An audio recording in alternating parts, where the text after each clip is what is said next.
Berarti ada timbal balik ya Pak? Ya harus begitu. Pasar ojo hilang kumandang. Pasar jangan hilang kumandangnya.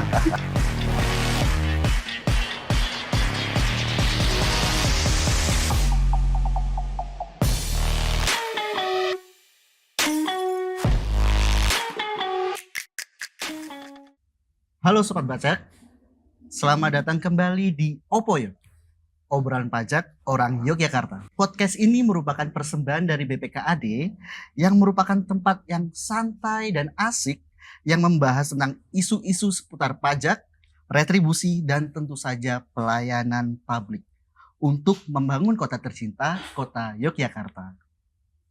Sobat Pajak, seperti yang kita tahu kalau pendapatan asli daerah atau PAD merupakan salah satu pilar penting dalam pembiayaan pembangunan daerah.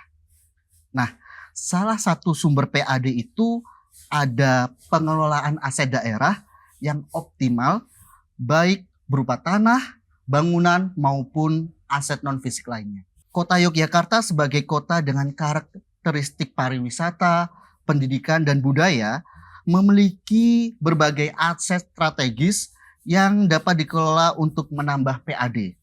Namun, tantangan masih saja muncul, seperti aset yang belum dikelola secara optimal, pemanfaatan yang belum berbasis data, maupun regulasi dan koordinasi antar instansi. Sobat Pajak, pas banget nih. Podcast episode kali ini berjudul Dari Aset Jadi Berkat, optimalisasi aset daerah untuk peningkatan PAD Kota Yogyakarta. Bersama saya sekarang telah hadir dua narasumber yang tampan dan keren. Selamat datang Bapak-bapak. Bagaimana kabarnya? Alhamdulillah sehat. Sehat, alhamdulillah. Terima kasih, alhamdulillah sehat, Mas. Di sini ada Bapak Danang Ya. yang merupakan anggota DPRD Kota Yogyakarta Komisi B, Pak. Komisi B. Dari Dapil 5, dan Bapak Sigit yang merupakan anggota DPRD Komisi B juga B saya juga. sama. Sama-sama Kok Komisi B. senior saya. Senior. Baik, ini langsung tanya-tanya aja nih Bapak tentang aset. Boleh. Dari Bapak Danang dulu. Kira-kira Pak, yang dimaksud dengan aset daerah dan bagaimana sih kontribusinya terhadap PAD di Kota Yogyakarta ini Pak? Ya, baik.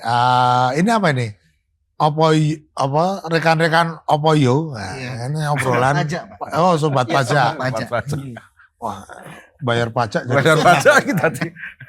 Ya, sobat pajak Kota Yogyakarta. Jadi ini perlu disampaikan bahwa sebuah pemerintahan itu pasti mempunyai kekayaan yang berupa aset Gila, ya, yang dimiliki oleh pemerintah daerah. Nah, aset ini bisa macam-macam, bisa berupa tanah, bangunan, gedung, Iya. barang berjalan seperti kendaraan dan lain sebagainya. Nah, aset ini yang berupa aset tanah atau bangunan seyogyanya dimanfaatkan untuk meningkatkan sektor pendapatan. Ya, Yaitu PAD. masuk ke pendapatan lain-lain pendapatan daerah yang dipisahkan. Ya, lurus Bapak. Itu masuk ke dalam PAD. Nggih, lurus. Pendapatan asli daerah. Nah, sehingga hal inilah perlu tadi disampaikan adanya datapi, Nggih. adanya pengelolaan, perawatan dan lain sebagainya. Nah, ya perawatan kalau itu dikelola pemerintah daerah mesti kan mengeluarkan uang. Nah, bagaimana dikerjasamakan saling menguntungkan. Mutual. Nah, ini Ya. terjadi kerjasama, mutualisme dan lain sebagainya. Nah, dipakai apa? Nah, terserah monggo mau dipakai apa. Yang strategis mana? Nggih. Nah, itu bisa dikerjasamakan. Dikerjasamakan. Sehingga pemerintah kota tidak mengeluarkan biaya perawatan tetapi mendapatkan income dari Income. Nah, itu. Terus ke Bapak Sigit nih. Ya, Mas. Bagaimana sih Pak kondisi pengelolaan aset daerah di Kota Yogyakarta tuh Pak? Mas siapa non sewu? Aldi Bapak. Mas Aldi, oh ya ada name tag-nya itu. Kondisinya tentu saja Mas Aldi hari ini Kota Yogyakarta berupaya melakukan banyak perbaikan ya. Terutama tadi menyambung Pak Danang. Nah, ini kalau ada Pak Danang itu saya sebenarnya kayoman. Jadi beliau pasti sangat expert gitu ya tentang bagaimana kondisi aset daerah dan bagaimana implementasi terhadap pengelolaan dan peruntukannya. Jadi kita sudah ada yang namanya Simbada juga. Alhamdulillah. Jadi itu kepanjangannya Sistem Informasi Manajemen Barang Daerah. Jadi kita berharap dengan adanya Simbada ini inventarisasi aset, kemudian bagaimana sektor yang tidak tumpang tindih ya Mas Danang ya terkait pengelolaan aset juga dan peruntukannya, karena tadi juga sempat dingendikake Pak Danang, aset kita ini kan ada yang bergerak dan tidak bergerak, ya kan? Ada gedung, ada kantornya, ada mungkin aset yang bergerak itu mungkin tanah kan begitu ada juga, kemudian kendaraan yang kemudian ya kita berharap dengan potensi aset yang ada di Kota Yogyakarta menjadi potensi yang dimaksimalkan di tahun-tahun ke depan daripada mangkrak tidak terkelola, sehingga kita bisa memaksimalkan potensi pendapatan daerah di mungkin di tahun 2026 dan tahun-tahun berikutnya lah begitu Mas Aldi. Lalu Bapak Danang, seperti apa sistem pengelolaan aset daerah yang digunakan di pemerintah Kota Yogyakarta, Bapak? Nah, ya tadi disampaikan, pemerintah membuat sistem informasi aset daerah, Simbada. Kalau dulu Simbada itu apa? Casing PC ya. Sound. Casing PC. Sekarang jadi itu bagaimana pemerintah kota itu memanfaatkan ini sebagai sistem informasi dan bisa terbuka kepada masyarakat. Nah, sehingga apa, masyarakat bisa melihat, misalkan sekarang lagi tren nih pembuatan ruang terbuka hijau publik yang dimanfaatkan oleh masyarakat lingkungan sekitar. Tetapi masyarakat juga harus merawat itu sebagai asetnya mereka. Bisa memanfaatkan juga bisa merawat, tapi tidak boleh memiliki secara perorangan atau kelompok. Nah, ini yang perlu ditegaskan. Nah, aset-aset itu biasanya kan ruang terbuka hijau. Berbentuk pendopo dan lain sebagainya. Bisa digunakan untuk ruang pertemuan, untuk ruang publik, pemeriksaan, misalkan ada masyarakat yang butuh pemeriksaan rutin, ya, 3 bulan sekali. Nah, hal ini tidak hanya semata-mata untuk komersil, tetapi bagaimana ini juga dimanfaatkan oleh masyarakat. Pertanyaan berikutnya, terus yang komersil yang bagaimana? Ya, contoh yang komersil. Tidak terasa di Kota Yogyakarta ini masih punya 29 pasar. Oh, ada 9 pasar. Loh, iya kan? Betul. Nah, setiap pasar pasti ada lapaknya. Iya, pasti. Nah, lapak ini sampai saat ini kan yang punya lapak merasanya itu punya saya. Padahal dia hanya sebagai pedagang yang difasilitasi pemerintah untuk berdagang di pasar tersebut, di lapak tersebut. Nah, ditarik retribusi. Retribusinya kan juga PAD. Nah, PAD inilah yang menjadi sumber bagaimana aset-aset ini bisa berdaya guna, bermanfaat. Sudah ada 3 pasar yang saya pastikan itu semi modern lah, belum modern. Kenapa? Seperti pasar Prawito, Taman, pasar Sentul, yang baru dibangun kemarin. Ya, kemudian yang baru jadi pasar Terban, pasarnya. Nah, ini kan pasar-pasar yang dikonsep untuk mengakomodir kegiatan perekonomian. Semua kegiatan perekonomian pasti efeknya ke pendapatan. Nah, ini kan bisa ke sana. Tinggal bagaimana kita sebagai pemerintah membuat ini menjadi menarik. Nah, kalau ini sudah tertarik, tetap meramaikan pasar, nah, begitu ada geliat ekonomi. Iya. Berarti ada timbal balik ya Pak? Ya harus begitu. Pasar ojo hilang kumandange Mas ya. Pasar jangan hilang kumandange. Itu kan leluhurnya Pak Sigit yang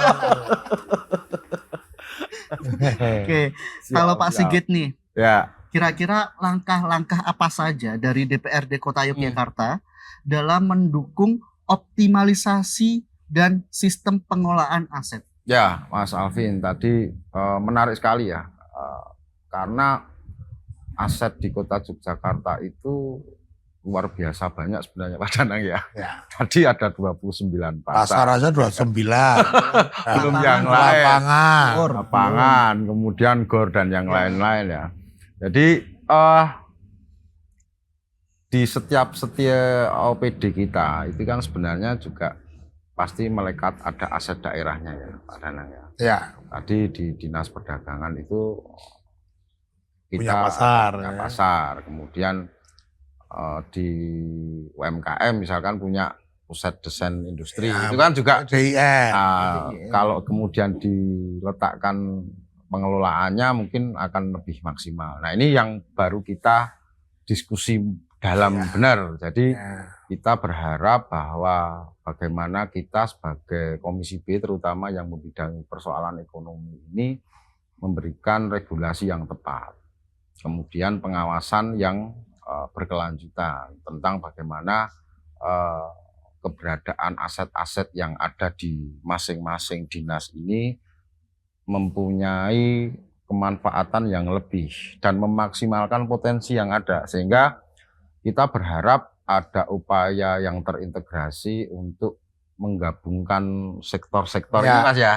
Nah, begitu. Jadi jangan sektoral tapi. Jangan sektoral. Jadi lintas sektor gitu. Lintas jadi OPD. Kita bisa melihat itu nanti secara komprehensif ya Pak Danang. Bagaimana nanti keberadaan peruntukan yang sampai kemudian tadi juga Pak Danang aktivitas ekonomi, karena ekonomi ini kan sifatnya sirkular ya Mas. Dan akhirnya nanti goalnya ke PAD itu. Nah, itulah yang kemudian baru kita dorong sebagai jangan sampai talangnya nggak basah kalau sing nadai PAD. Kan begitu. Jadi skemanya seperti itulah. Mas Aldi. Lalu Pak Sigit, apakah ada inovasi atau model baru dalam pengelolaan aset daerah yang sedang dikembangkan saat ini, Pak? Oh ya, kami melihat untuk inovasi tentu saja selalu mengalami ini ya perkembangan ya, terutama bagaimana misalkan aset tanah itu kita pakai namanya GIS itu ya, Geographic Information System. Jadi secara geospasial. Jadi kita ini bisa melihat secara aplikatif sebenarnya tentang keberadaan aset-aset yang ada di Kota Yogyakarta. Kemudian ada juga terutama misalkan di wilayah sewa aset misalkan. Kita kan ada SIM sewa juga ya, sistem informasi sewa. Di lelang ada juga SIM lelang juga. Jadi ya menurut saya kita pada track yang benar gitu kan. On the track. Sehingga on the track ini kan perlu kita awasi, kita lindungi dengan regulasi, kemudian merespon dinamika seperti apa yang kira-kira nanti bagi kami tentu saja PAD ini kan penting ya kan. Satunya belanja, satunya pendapatan. Hanya Komisi B gitu loh. Hanya di Komisi B. Hanya di Komisi B yang mempunyai kemitraan OPD, yang satunya belanja, yang satunya ngurusi pendapatan duit, untuk semua. Untuk semuanya. Jadi kita ini ngurusi semua komisi. Begitu Mas Aldi kira-kira ya. Berarti tadi udah disebutkan ada SIM sewa dan SIM lelang. Ya. Oke. kalau saya pernah dengar nih katanya SIM sewa ini masyarakat bisa menyewa aset yang dulunya manual datang ke OPD terkait atau BPKAD, sekarang bisa lewat rumah. Betul. Bisa dengan mager bisa sekarang. Sambil tiduran bisa. Bangun tidur. Yang penting ono di sewa. Yang penting ada uangnya sewa ya. Betul. Kalau SIM lelang sekarang yang dulu manual, sekarang bisa langsung lewat aplikasi ya. Harus datang ke kantor, membawa berkas kan dulu kan seperti itu. Jadi kan kalau dulu analog, sekarang ini digital nih, ya kan begitu. Jadi walaupun konsepnya jalan alurnya sama sih ya, tapi kemudian dikatakan seperti harus sesuai dengan perkembangan zaman. Perkembangan zaman, mau nggak mau kita harus seperti itu sekarang.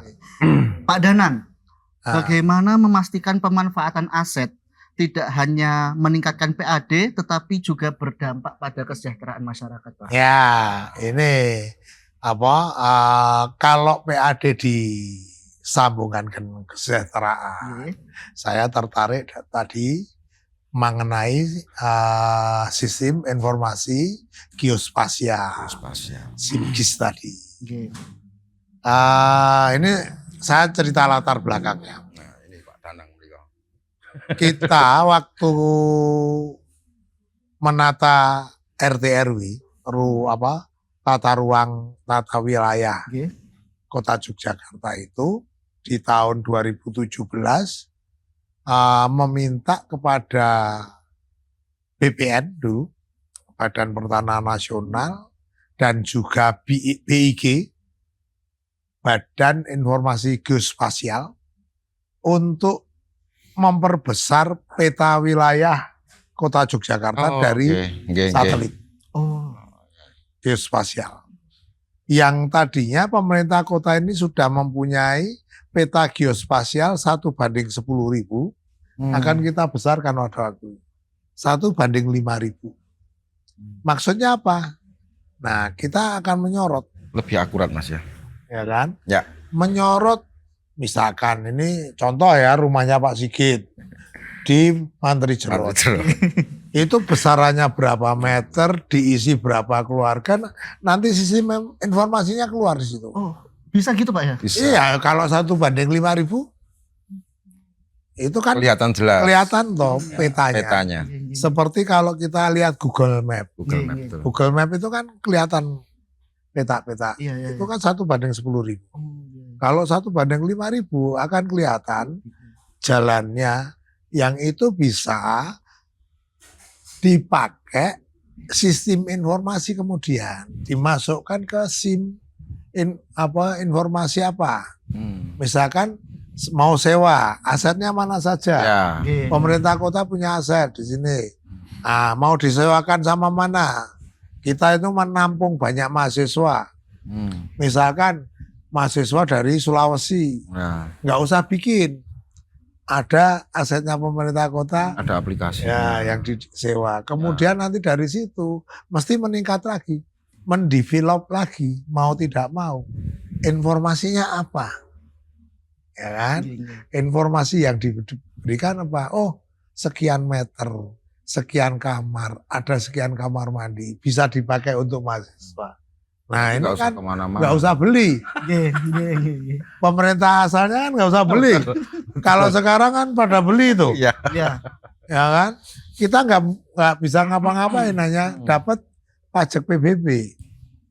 Nah, ini perlu ditingkatkan. Mari dengan mempunyai ini kita bisa apa saja. Waktu itu 2017 kita proses, 2019 keluar rekomendasi tidak diperbesar, malah diperkecil.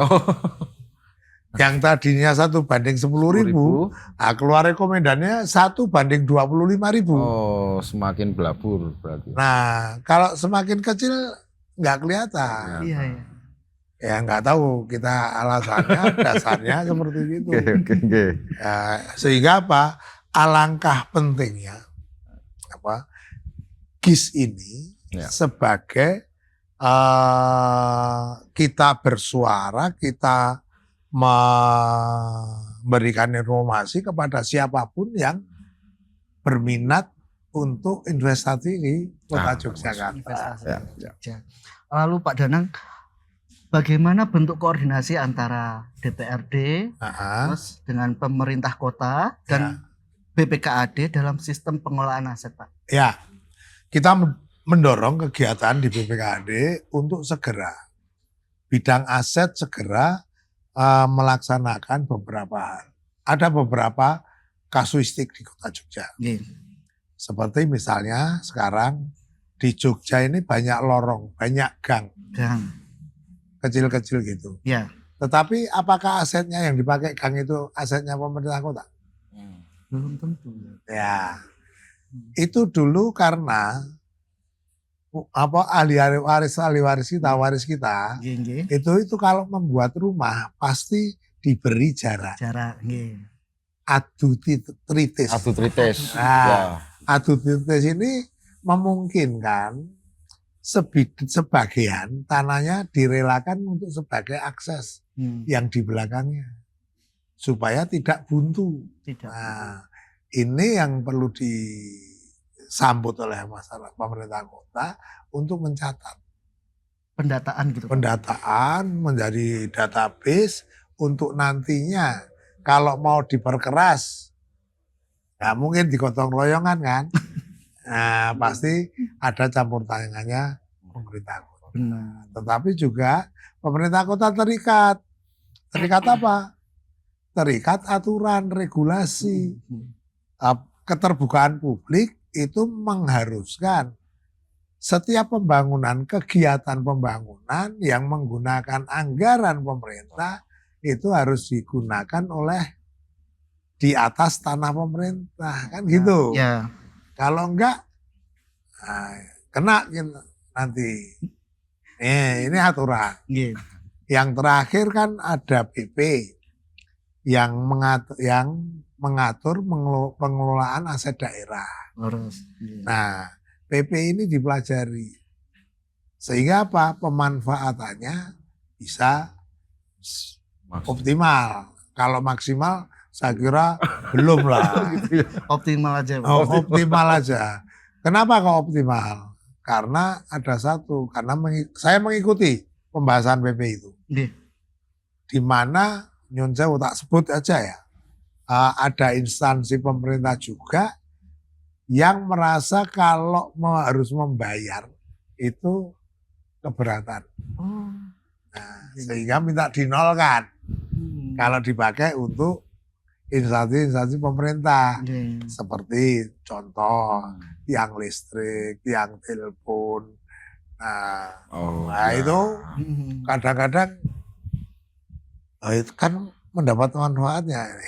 Tapi kalau ada apa-apa, ya ini sehingga kita sangat concern, mendorong pemerintah kota untuk tough aja. Semua yang berkaitan dengan entitas atau instansi lain itu ya sedapat mungkin dimusyawarahkan sehingga saling menguntungkan. Itu Mas Aldi. Kalau Pak Sigit, kan kita kan ada di lingkup daerah istimewa, Pak. Betul.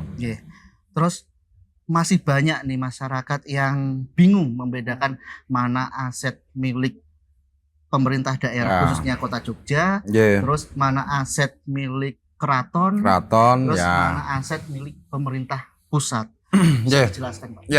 Terima kasih Mas Aldi. Jadi memang di Kota Yogyakarta terkait dengan keistimewaan itu kemudian ada implikasinya terhadap aset, terutama kalau kita berbicara zaman sekarang itu ya terkait tanah lah ya. Jadi ya menyambung dengan Pak Danang tadi, sebenarnya sudah ada aplikasinya yang kita bisa melihat sih. Apakah lokasi A, lokasi B itu melekat pada kepemilikan atau hak atas tanah yang seperti apa. Bisa dibedakan. Alasannya benarnya ada. Jadi penguatan kalau tadi Pak Danang tentang bagaimana peran publik itu kan secara aplikasi perlu adanya dashboard publik berarti ya. Mas. Jadi publik bisa menilai, bisa melihat, kemudian bisa mengetahui lokasi-lokasi yang tentu saja itu melekat tadi terkait dengan apakah ini punyanya pemerintah pusat, apakah ini punyanya pemerintah daerah, DIY, atau kemudian ini memang kota. Terkait dengan tanah Kasultanan misalkan, Sultan Ground atau Pakualaman Brono, bisa terlihat. Jadi memang di kota ini masih terbagi menjadi 3 kalau nggak salah ya, minimal di situ.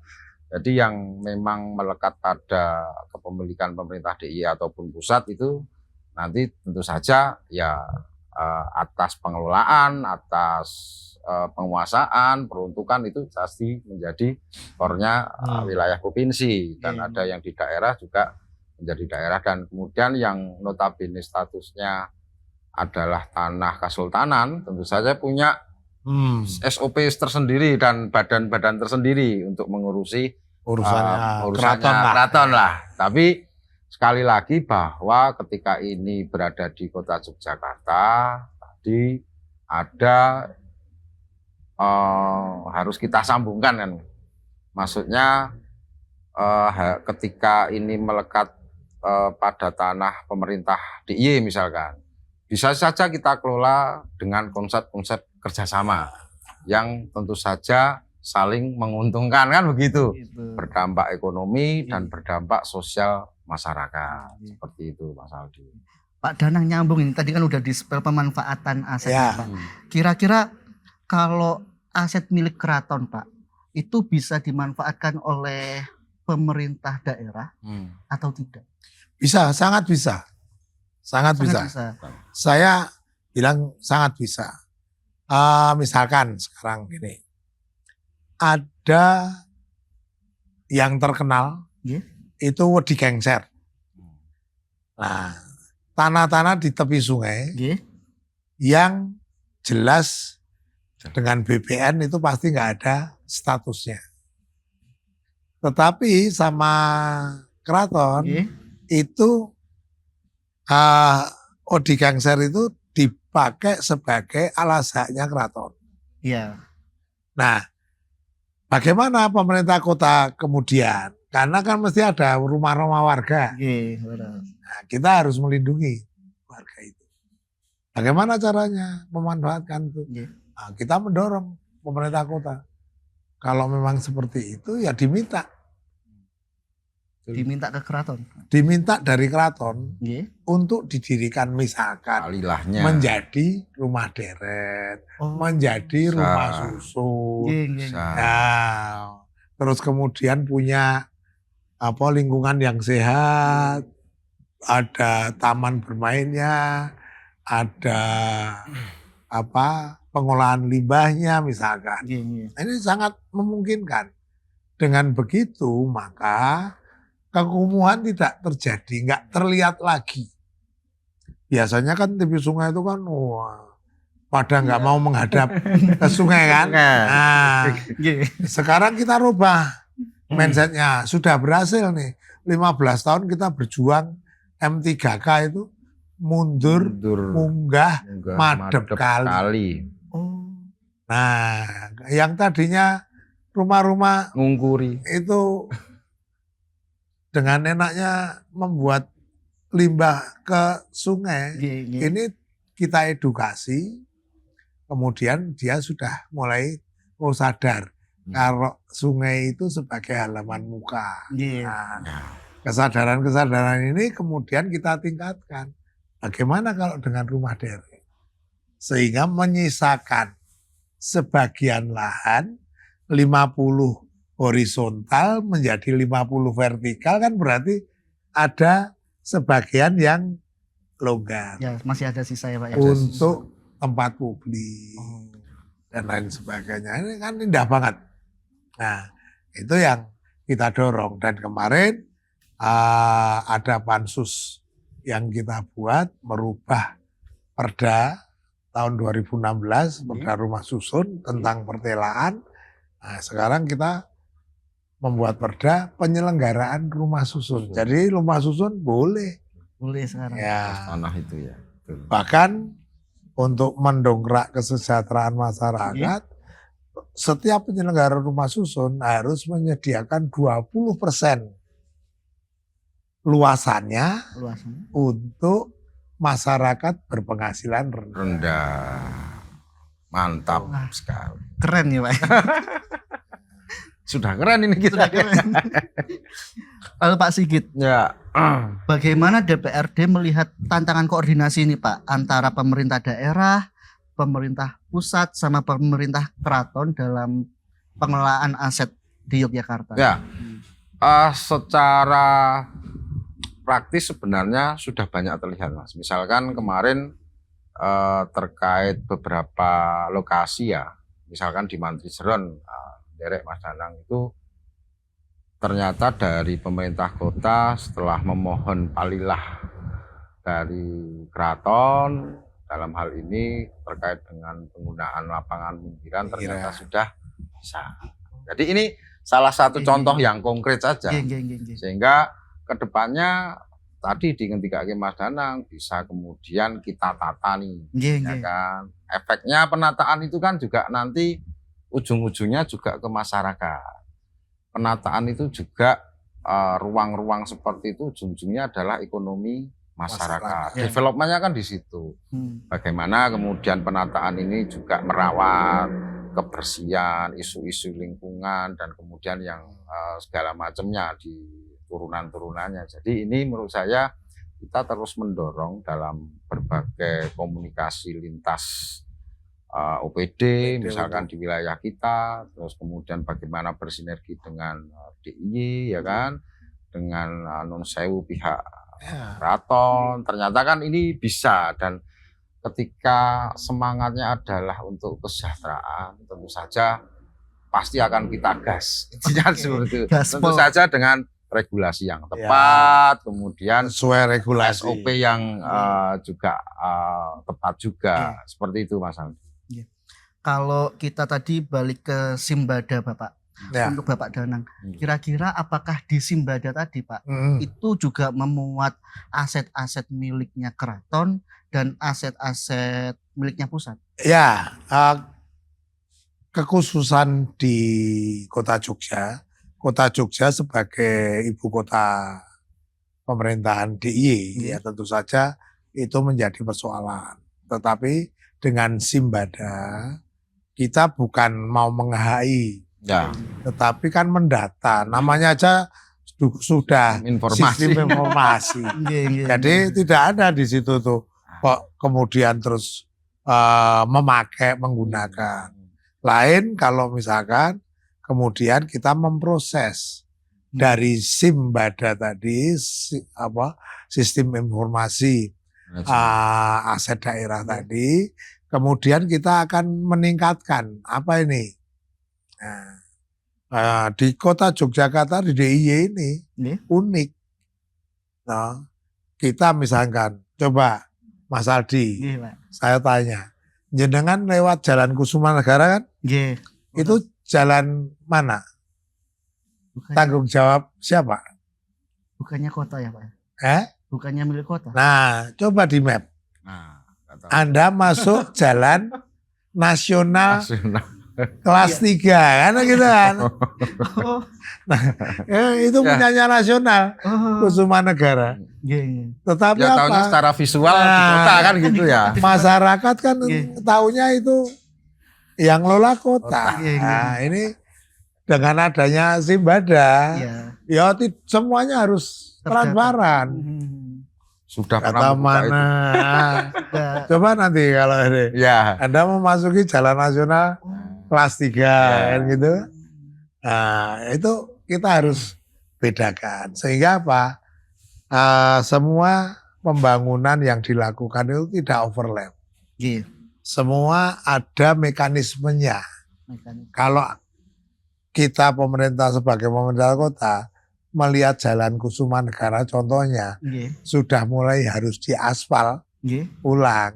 Ya gimana caranya untuk belanja di situ? Kan dia yang melihat, merasakan. Yang protes warganya kota, nggak mungkin orang luar. Nah, hal-hal yang seperti itu.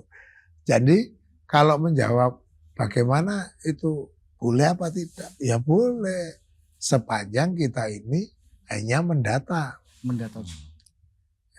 Untuk urusan lain ya ada mekanisme yang Lalu Pak Danang, kira-kira tantangan utama dalam sistem pengelolaan aset daerah itu apa sih Pak? Yang jelas saya menyorotinya bahwa aset yang berupa tanah ini perlu digenjot. Supaya apa? Hak kita itu jelas. Misalkan tanah yang masuk, inilah Jalan Jogokaryan. Ini. Itu tanggung jawab siapa? Harus jelas. Oh, tanggung jawab pemerintah kota. Ya udah. Oh, kenapa? Ini paling enggak menjelang Lebaran kalau bisa ya dimuluskan. Karena puasa itu mesti rame banget. Ya ada ini. Nah, Jogokaryan. Tetapi apakah cukup rame hanya untuk itu? Kan tidak. Ya kita beri kenyamanan. Kemudian jalan-jalan yang itu menjadi tanggung jawab dari SIM itu. Nah, kesulitannya apa? Masyarakat belum menyadari. Bahwa ini penting. Agar apa? Pemerintah kota sendiri juga harus menginformasikan secara terbuka terkait apa? Pencatatan aset. Ini penting. Karena kalau tidak dicatat, pemerintah kota tidak bisa melakukan pembangunan atau revitalisasi di tempat tersebut. Itu sudah menjadi ngopo kok nggak nekat misalkan. Lah nekat nanti siapa yang tanggung jawab? Nekat nggak jelas ya susah. Nah ini pendataan ini, pencatatan ini yang perlu kita sosialisasikan, tidak untuk dipakai sama pemerintah kota, tidak untuk kemudian diperlebar dan lain sebagainya. Tetapi dipakai secukupnya sesuai perolehan asal. Nah itu yang menjadi kendala. Menjadi kendala itu ya Pak.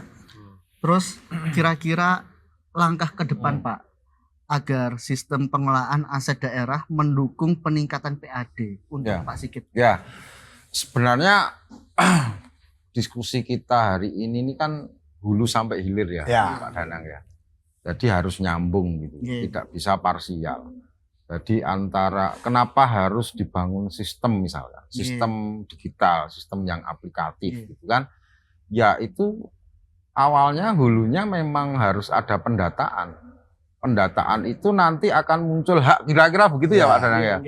Kan haknya siapa ini? Nah, setelah hak itu kemudian kita ketahui, kemudian kita verifikasi kira-kira apakah kelengkapannya, apakah benar atau tidak, apakah memang kita sudah punya secara formal itu ya kelengkapan berkasnya dan segala macamnya. Ini kan perlu terintegrasi menurut saya ya kan, sehingga dari hulu sampai hilir sampai kemudian berbicara tentang pemanfaatannya, peruntukannya. Jadi ya kita berharap bahwa dengan langkah progresif ini dari pemerintah Kota Yogyakarta, BPKAD, dan tentu saja dari DPRD Kota Yogyakarta ini akan mendukung ekosistem ini, mendukung bagaimana langkah ke depan terkait dengan peningkatan potensi pendapatan tentu saja.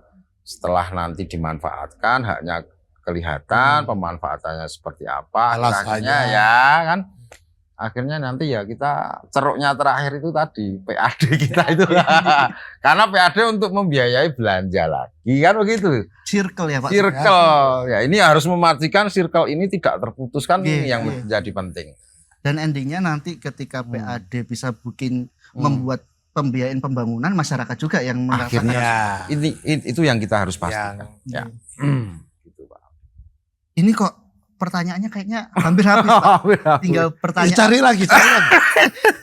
Karena memang nggak habis kalau hanya satu sesi. Nggak kerasa udah mau habis. Ya. Ini pertanyaan untuk Pak Danang dan Pak Sigit. Tapi Pak Danang dulu saja. Ya. Pesan penutup dari DPRD untuk masyarakat Ya. terkait pengelolaan dan pemanfaatan aset. Mungkin Pak Danang dulu. Baik, rekan-rekan sekalian, sahabat pajak ya, Kota Yogyakarta, kemandirian fiskal, terutama dari sektor pendapatan daerah, ini perlu kita optimalkan. Kita tidak memaksa maksimal, tetapi optimal saja. Optimal itu artinya dalam arti itu sesuai antara kewajiban yang dikeluarkan oleh masyarakat dan rekapitulasi pendapatan yang diterima oleh pemerintah. Nah, ini sesuai dengan. Nah, sampai dengan hari ini Kota Jogja sudah mendapatkan predikat mandiri dalam tingkat PAD. Pendapatan asli daerahnya masuk kategori mandiri. Mandiri itu apa? Tidak tinggi sekali, tidak semuanya bisa tercover, mencukupi minimal 30% kebutuhan dari belanja daerah. Jadi pendapatannya itu sudah hampir mendekati 1 triliun. 800 sekian kita optimalkan. Nah, sedangkan APBD kita, belanja kita itu sudah sampai angka 2,1 triliun. 2,1. Artinya kan ini sudah separuh. Iya. Ya kan? Hampir 50%. Hampir 50%. Nah, inilah yang harus dioptimalkan supaya apa? Supaya kemampuan pembangunan kita itu lebih mandiri. Lebih mandiri. Tidak tergantung dengan transfer dari pusat. Nah, itu mari warga masyarakat Kota Yogyakarta kita melaksanakan untuk menunaikan kewajiban kita. Di samping itu bagi pemerintah kota optimalkan aset-aset pemerintah Kota Yogyakarta untuk daya dorong pendapatan asli daerah. Mungkin kalau Pak Sigit bisa menambahkan dikit Pak. Ya, terima kasih Maldi. Masyarakat Kota Yogyakarta tentu saja lewat diskusi kali ini kita berharap besar sekali ya terhadap bagaimana keberadaan aset daerah sebagai penopang pembangunan daerah di Kota Yogyakarta. Sehingga kita akan bisa melihat bagaimana antara hak dan kewajiban itu nyambung. Jadi salah satunya adalah dengan menggunakan digitalisasi tadi. Nah, dengan digitalisasi kita akan melihat dan mampu melihat bagaimana keterbukaan ya dan akuntabilitas dari penggunaan yang akan dilakukan dan bagaimana tentu saja arahnya adalah kemanfaatan dan ujung-ujungnya adalah kesejahteraan bagi masyarakat Kota Yogyakarta. Mungkin seperti itu Pak Aldi. Keren banget pembahasan kali ini. Narasumbernya top ini. Sobat pajak, kalau boleh ditarik kesimpulan nih Bapak ya. Ternyata pendapatan asli daerah itu bukan hanya pajak atau retribusi, tapi juga ada pendapatan lainnya yang berasal dari pengelolaan aset daerah. Benar Bapak? Ya. Nah, terus pengelolaan aset daerah ini juga menyumbang PAD yang cukup besar ya Pak ya. Ya. Semoga pembahasan di episode kali ini bisa bermanfaat bagi kita semua dan memberikan wawasan baru Pak bagi kita dan masyarakat yang menonton. Naik delman di Kota Yogyakarta. Cakep. Saya Aldi, mohon undur diri dan sampai jumpa. Assalamualaikum warahmatullahi wabarakatuh.